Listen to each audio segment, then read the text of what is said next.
Well, this is exactly what Conor Gallagher is up to right now. He's doing the pre-news conference darts challenge that we've come to expect. It looks like he's floating around the right areas of the board there. He's counting it up and being filmed there.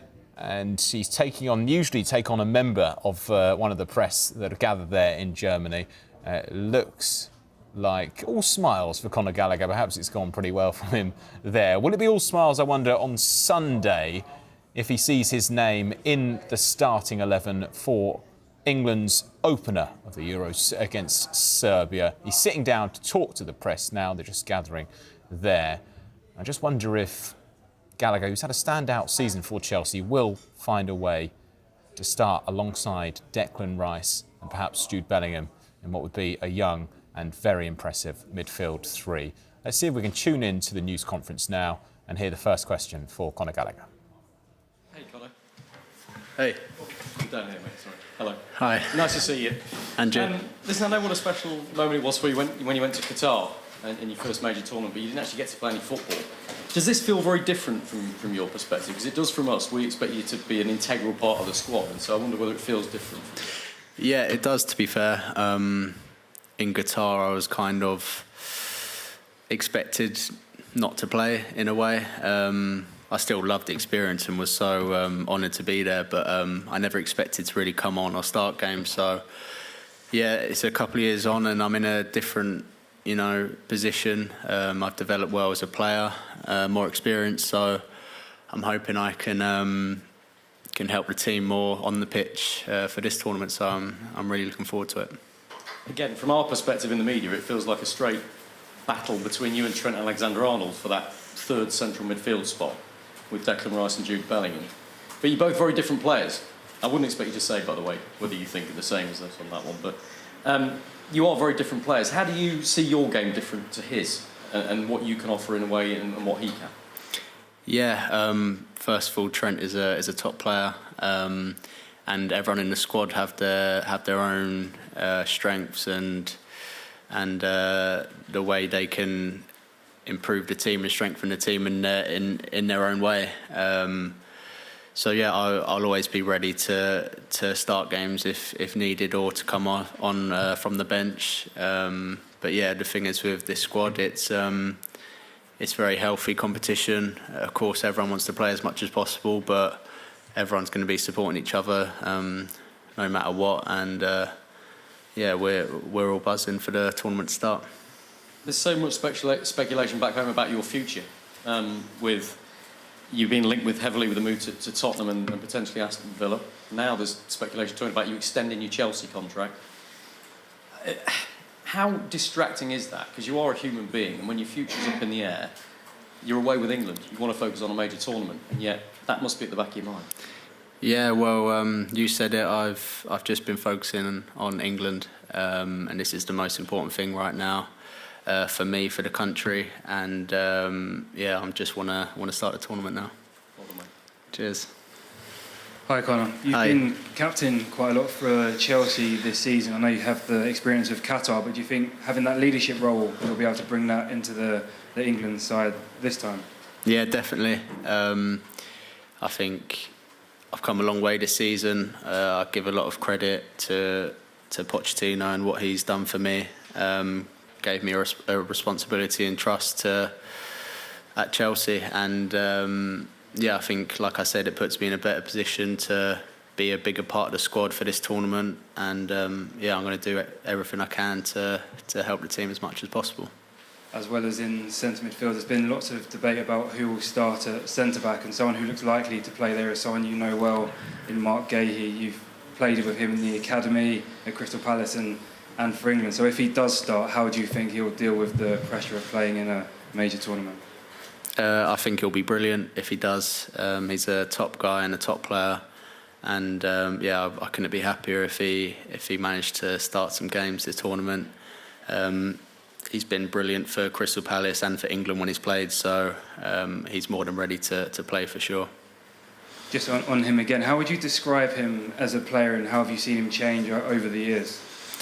He's very professional, very hard-working, a great leader as well. But yeah, I think he's got everything you need to be a top defender. Yeah. Hi, Conor. Can you just sum up what the season's been like for you? Because there's been so much noise around Chelsea all year, the highs and the lows. As the guys have said, speculation about your future. But your form's been just consistent all the way through, and now obviously you're here with England. I mean, can you just sum up the last year and what it's been like? Yeah, I've really enjoyed it. When I'm playing football, I'm happy, and I've been playing on a consistent basis this season. So I've just wanted to work as hard as possible to help Chelsea as much as I can, and England when I've played.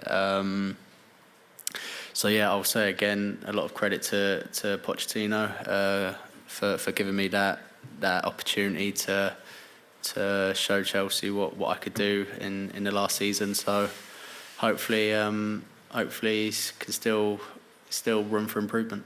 What was your reaction to the manager leaving Chelsea? Of course, like I said, he's done so much for me. So I was sad for him and the coaching staff, but really excited about the new manager coming in, and myself and everyone at Chelsea are really excited to work with him. From the way you're talking there as well, I mean, obviously you say you're focused on the Euros at the moment, but do you see yourself at Chelsea next season? Is that in your mind? Well, I'm a Chelsea player right now, and like I said, I'm just thinking about England and the tournament. Hi Conor, lovely to see you. And you? In terms of the partnership in centre midfield, everyone's talking about who's going to be alongside Declan Rice in particular. That performance that you gave against Bosnia, our commentary team were raving, and I spoke to Gareth Southgate afterwards and suggested it was maybe your most assured performance in an England shirt. Do you feel that? I believe so, yeah. The manager actually said that to me this morning as well. So yeah, it's really positive. It's always a big occasion playing for England. You want to impress, and you want to just do as best you can to impress the manager and the country, and give yourself a better chance of playing in the next games. But yeah, I kind of just stayed calm and kept it quite simple, and I managed to put in a good performance. It was a good performance. Why do you think you should be starting against Serbia on Sunday? What attributes do you have that are different to your, not rivals, teammates, but two teammates? Yeah. Well, I'll always give my best for the team, on and off the ball. I work as hard as possible. I'm a good team player. But yeah, I'm willing to do whatever the manager wants me to do. If it's starting a game, if it's coming off from the bench, if it's watching from the crowd, I'll be happy and do the best job I can.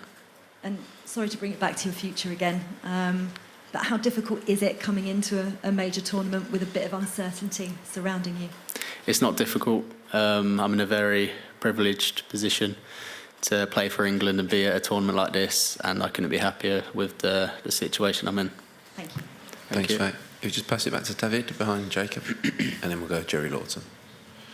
Hi, Conor, Davide from Gazzetta in Italy. Hey. I'm curious about what's going on behind the scenes. Obviously, it's a group you've known before, you played with most of these guys before. But I'm curious about the atmosphere. How do you guys spend the time together? Who's more, who's the funniest and that kind of stuff? Yeah, I mean, it's a great group. I've been part of it for a couple of years now, and all the lads are very humble, very friendly, and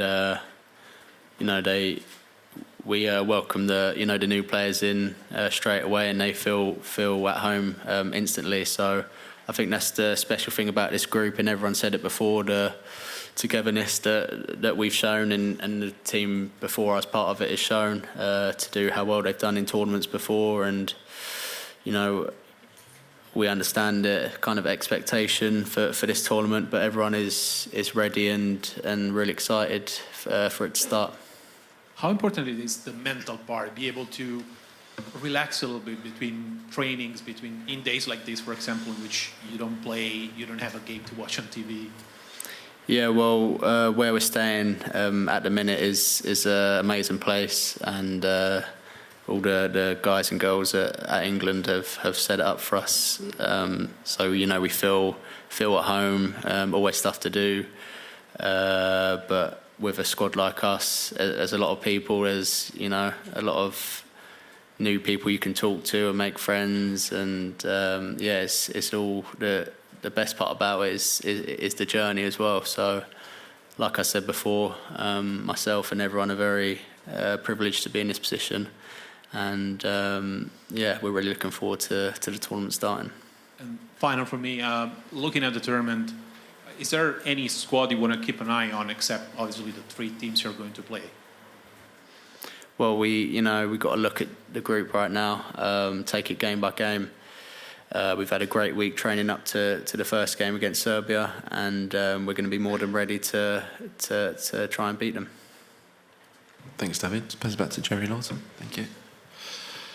Hi, Conor. Just following up from that, Jerry Lawton at the start. Just wondering, in the camp, the FA have laid on everything for you, I believe, paddle, basketball. Is there any specific thing that you're all united in? I know you're very competitive in all things. Is there any specific pastime that's caught the camp's imagination at the moment that you're all battling over? Well, to be fair, I'm really good friends with Mark Gallagher, and we've played a lot of games already, to be fair, and we have little competitions day to day, table tennis. We're playing Mario Kart the other day, darts, although I'm obviously not very good, as you can see. But there's a lot to do. We were enjoying the basketball net yesterday, which is also very fun. So. Are there any particular superstars at basketball, or is anybody particularly better than anybody I've not else? seen any superstars yet, but I'll let you know if I do. It's wide up. Can I just ask you generally about the experience of Qatar? Is the mood different this time? Because obviously there's a tremendous expectation on England from all walks of life to do well. How's that? Are there nerves, or is it excitement, or a combination of all sorts? I'd say the mood is pretty much the same, to be honest. I think in the last tournament in Qatar, we had belief that we could go and win it. Obviously, it didn't go our way, but we have the same feeling in this tournament. And the group has so much talent, and we're really excited to get started and hopefully do the country proud. Thank you. Thanks, Jerry. Any further questions in the live section? That's front there. I think Alex, have you got a mic? Hi, Conor. Kieran Canning from AFP. You've mentioned Pochettino a couple of times already. Can you just explain to us maybe something that he worked on with you, whether it was technically, tactically, mentally, to improve you as a player? Yeah, he just showed his belief and trust in me, which is all a player wants, to be honest. If a manager shows you a bit of love, it makes you play better. Long story short, it gives you confidence, and that's what he gave me. So, yeah.